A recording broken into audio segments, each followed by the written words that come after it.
Hey, what's up guys? Today we're going to be working on a Craftsman 24-inch snowblower with a flathead Tecumseh 5 horsepower engine.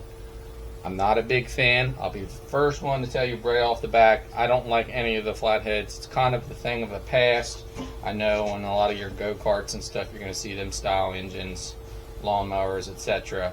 But you know, overhead valves are kind of the way to go nowadays, and I do work on them, but I tell people, hey look, if we have to dive too deep into this engine, I'm not going to do it. One, parts demand. Two, I just don't particularly care for them, and three, everything now is overhead valves. So, but we're going to get into this thing. We're going to try and see if we can't get this thing running, get it popped off. I done did a compression check off camera. I'll post a picture. We're running at 125 psi, so this thing should be okay. We're going to put a fuel shut off on it for them. We're going to clean this Tecumseh carb out and crack it open. Hopefully it just needs cleaned out. We may need to order a rebuild kit. I definitely don't have any in stock for these style carbs, that's for sure. But without further ado guys, let's jump in and get this thing going. Alright guys, so here's the old Jewel. Already took the airbox cover off. Pinched the fuel line. I don't know if you can see that very well, but that thing is in due of being replaced anyhow. But we're going to put them a whole new line in. I had to go out into the other shop. I only have like the two-stroke small engine lines in here, so my larger hose is out in the shop. We're going to get a wrench to get in there. This is another thing I really hate about these Tecumseh carbs. Every time you go to take them off, it's like they designed it where you can barely even get a wrench in there. It's like I just want to throw something at it. But anyhow, try to remain positive about the rest of this, vid for you guys, because I don't know. It's just one of those things. I don't particularly care for Tecumseh. My dad has one that runs pretty good. He's got a little bit of a fuel leak, and he says, "Man, that one I have runs good." I mean, some of them do, and some of them I don't care what you do to them. They just are very temperamental, especially some of the carbs. From my experience anyway, and they're just, I don't know, pieces of shit if you ask me.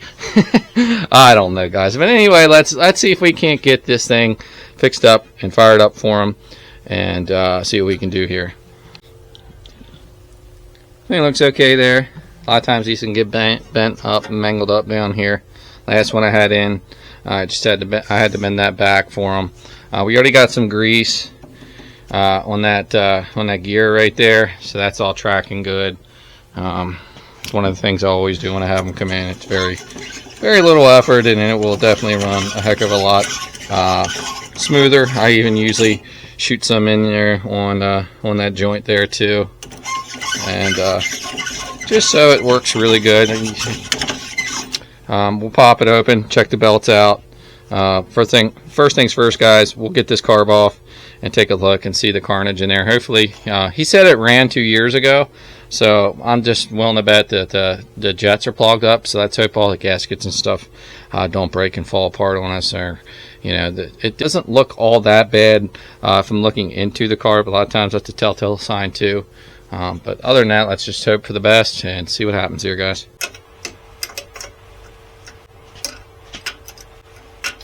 Can't even get the boxed in part on that side.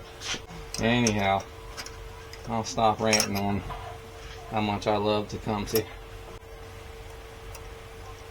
I'm looking at the bowl here, and I'm not liking the way that all looks. This one you can get the box inside.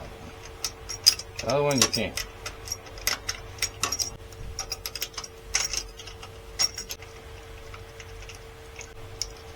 There, so you can see where the linkage was on there, guys. Take the carb. See, that's a varnished up carb there. See all that yellow coming out here? Yeah, this back here, guys, a whole nother project, whole nother video coming your way. The ported Wild Thing 2375 is going to be going together real soon, and we're going to be putting it to the test and throw out those port timing numbers. And so look for that ported Poland Wild Thing video coming very soon. Over here.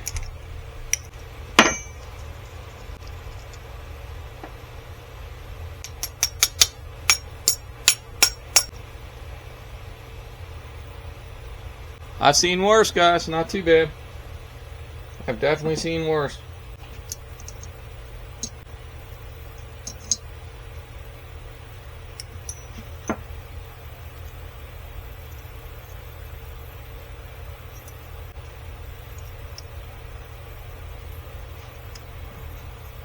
That needle just fell off there, and that there little clip will just slide right on to the float like so.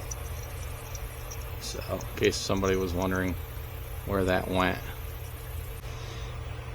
Alright, so usually this is the first thing I go after, is the idle circuit. Alright, let's get this out of the way.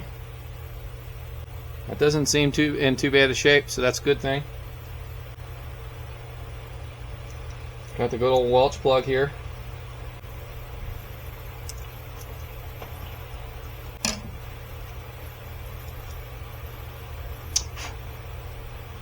Alright, we're going to spray this out. Does have a little orifice there. Came right out of there, so that is not clogged up in there. And that idle mixture screw, or that might even work as an idle jet. So that's all cleaned out, and we'll get into this. Should be the low speed circuit in here. Alright guys, look closely as I spray into the low speed circuit side here. You should see a little stream coming out and in the venturi there, and it's not happening. That means this low speed circuit is clogged.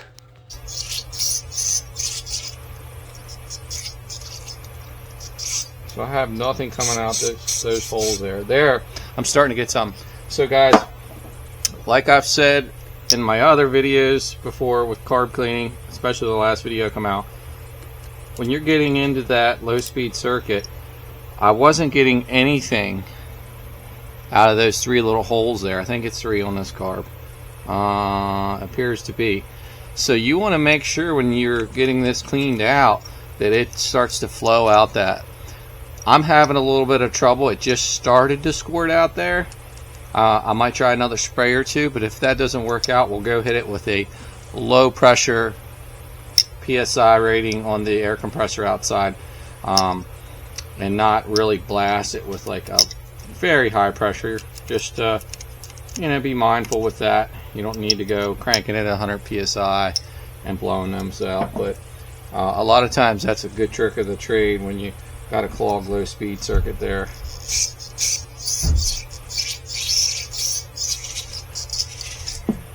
Starting to see. There we go. I think we just cleared it out. So that circuit was definitely clogged, guys. Not sure if you can see that on camera, but I'll try to give you guys a hit live here so you can see what happens here.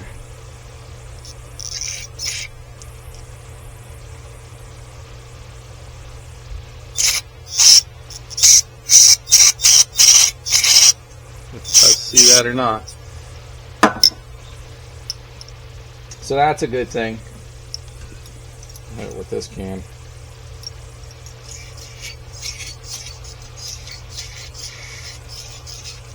Alright. Pretty simple design on these carbs here. Now I will say that get some of this varnish off here.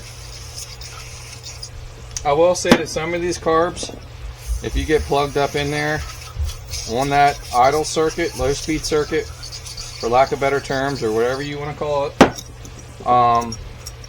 you will have to remove the Welch plug to get in there and clean that circuit out. So that's something you always have to keep in mind. If you put it back together, and you should see fuel coming out of there, or not fuel, you should see your carb cleaner coming out of that to know that you opened that up properly. We're going to go out and hit it on the air compressor too, guys.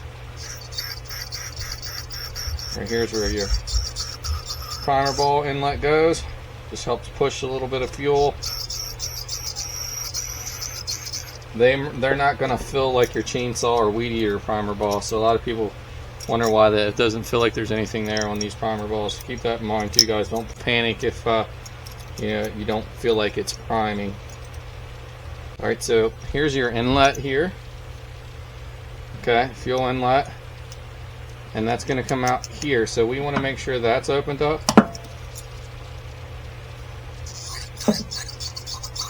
And it does appear to be a hair clogged, I believe, guys. So we're going to go back the other way. Right into that. Right here. Pretty simple carb design. Alright guys, we're out of carb cleaner. We're going to go get some from the shop. While I'm out there, I'm going to go ahead and blow these circuits out. But we'll bring a fresh can back in here and show you guys. Alright, I had a little bit left in here, so you know, right here you got a lot of volume that can spray back because how big that inlet is. So this is about the diameter of this hose. So it's always better to come in from this way and press against it and spray it just to make sure that's all unclogged. Boom. So at this point I think I could clean this bowl out, slap everything back together, and I bet this thing would run. But we're gonna go the extra mile here and blow everything out in the shop and get another can brake cleaner out here. Alright guys, so hit everything with the air compressor. I'm gonna spray it one more time and just ensure the low speed circuit comes out of those holes. We had a good spray there, all three of them. At first it wasn't, guys, so you kind of have to look in there. And say you don't have a compressor and all you have is a can of brake cleaner or carb cleaner, just put your thumb over this and then spray it, and that'll kind of put more force for it coming out of that channel right there. There's three little holes on the low speed. Make sure that's coming out of there, guys, because you'll do all the tearing this apart, maybe even a carb rebuild kit, and wonder why this thing's still not running. And that 100% am going to say that it is that low speed portion is clogged up.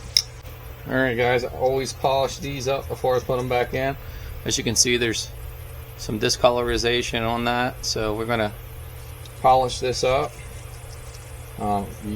You know, the float movement is very important of the metering of the fuel going into the combustion, and if that's not working properly, you're going to have issues.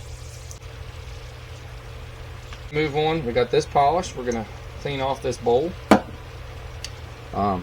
Shake it around, guys, make sure there's no fuel in there or any kind of liquid, could be condensation, anything. That seems okay.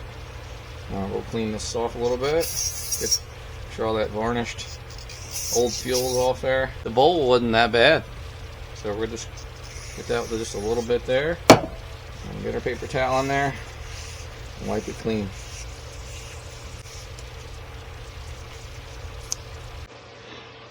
Alright guys, for sealing purposes and to keep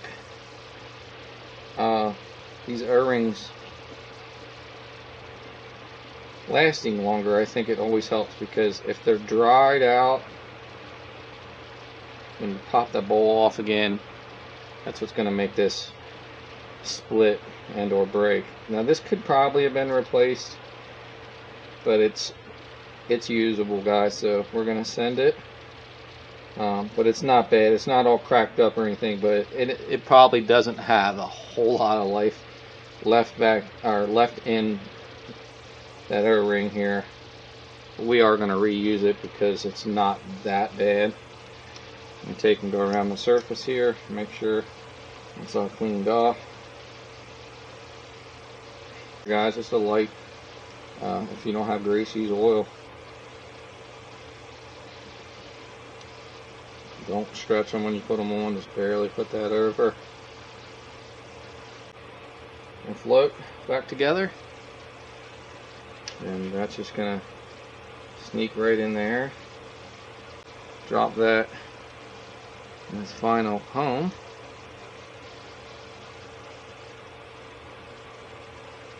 I'm going to put this back in.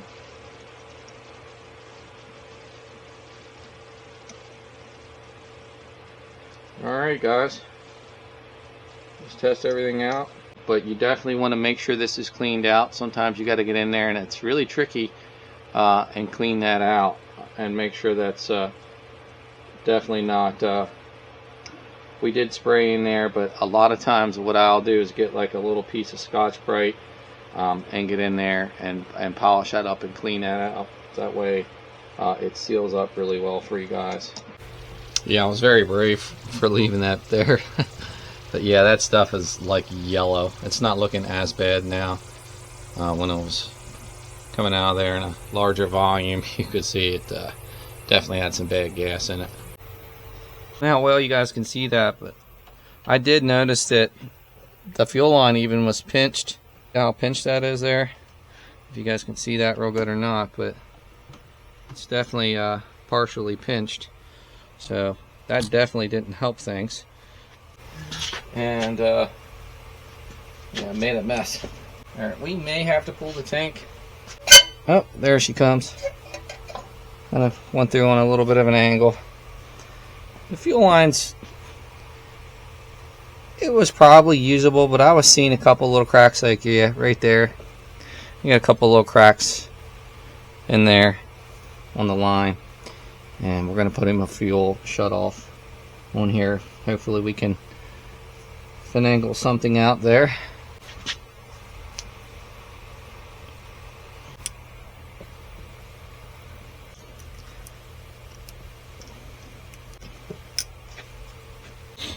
I will pull this back apart and put clamps on it. I think we might luck out on having this line just long enough.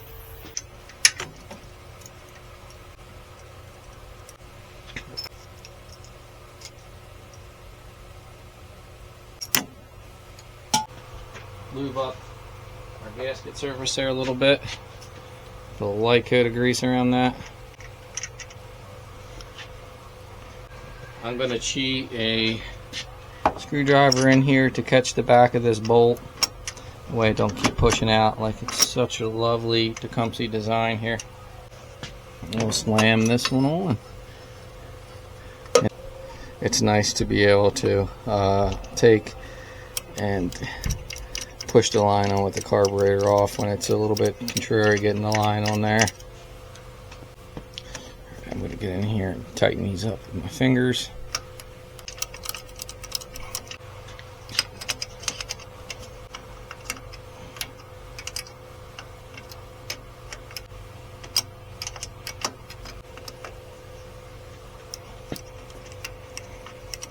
Daggone things.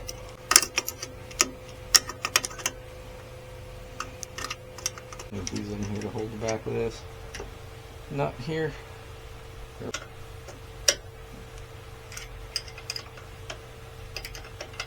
Get it to grab without the whole bolt spinning. Yep. Definitely would have been easier to remove the tank, guys. 100%. There's 3 bolts up top here, I believe, and that whole tank bracket would come off. And I almost think we might do that because I am struggling. Alright, we've got 3 bolts up here we're going to remove, guys.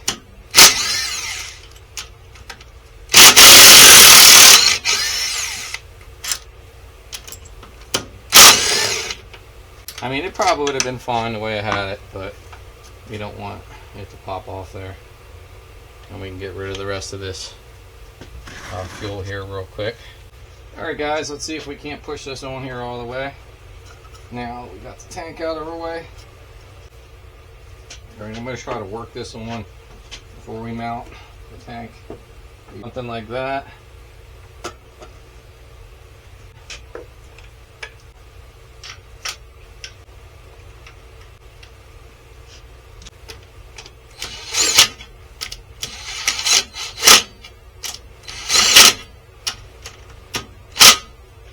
Shut-off valve set up here.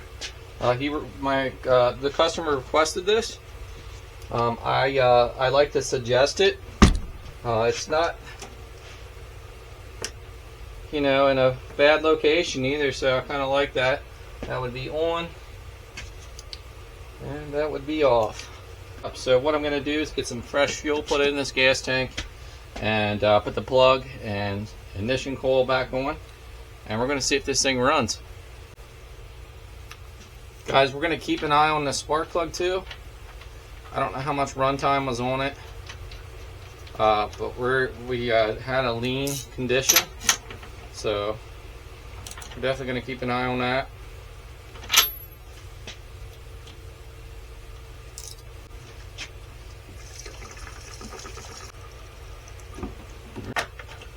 Is it going to run, guys? Airbox cover or anything on? It should still fire right up. I'm priming nothing because the fuel is off, so we're turning this on. And we're going to check over here as I turn the fuel line on and make sure the carb's not leaking.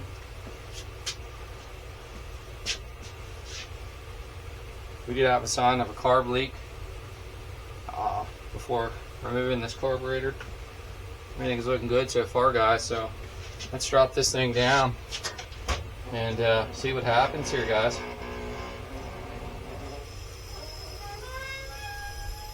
Guys, let's see what this thing does. It's 100% bitter cold out here. Check it out here. I want to already primed it by pulling it with the ignition off, and I already did hit the primer ball a few times, so should be good in there. Prime it up a little more.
Got a pretty good idle.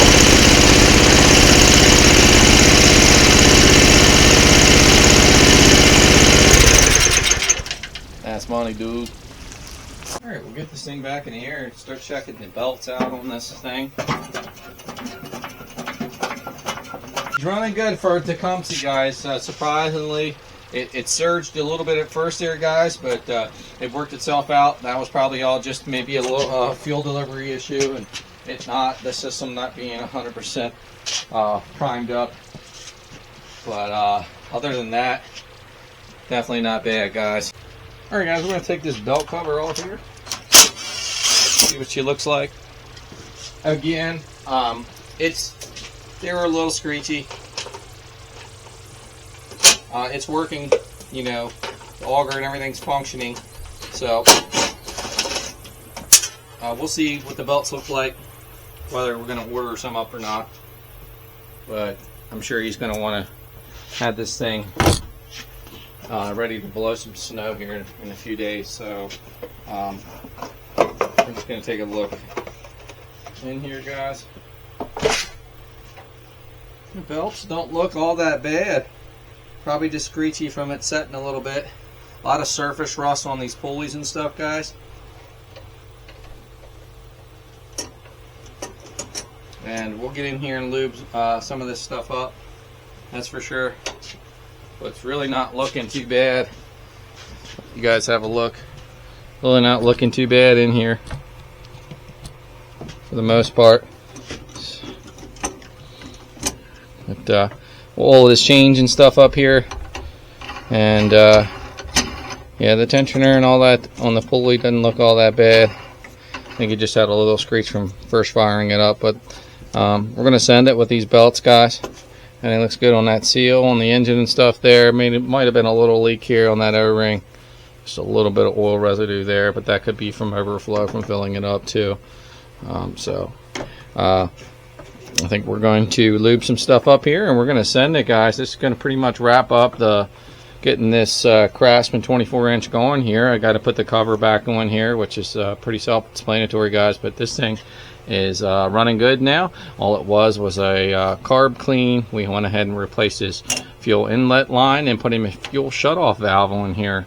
So guys, I hope you enjoyed the video of us getting this Tecumseh 5-horse up and going, and look for more videos to come soon, guys. Back here on the bench we have a Poland Wild thing, like I said before, one of the port job Polands I did.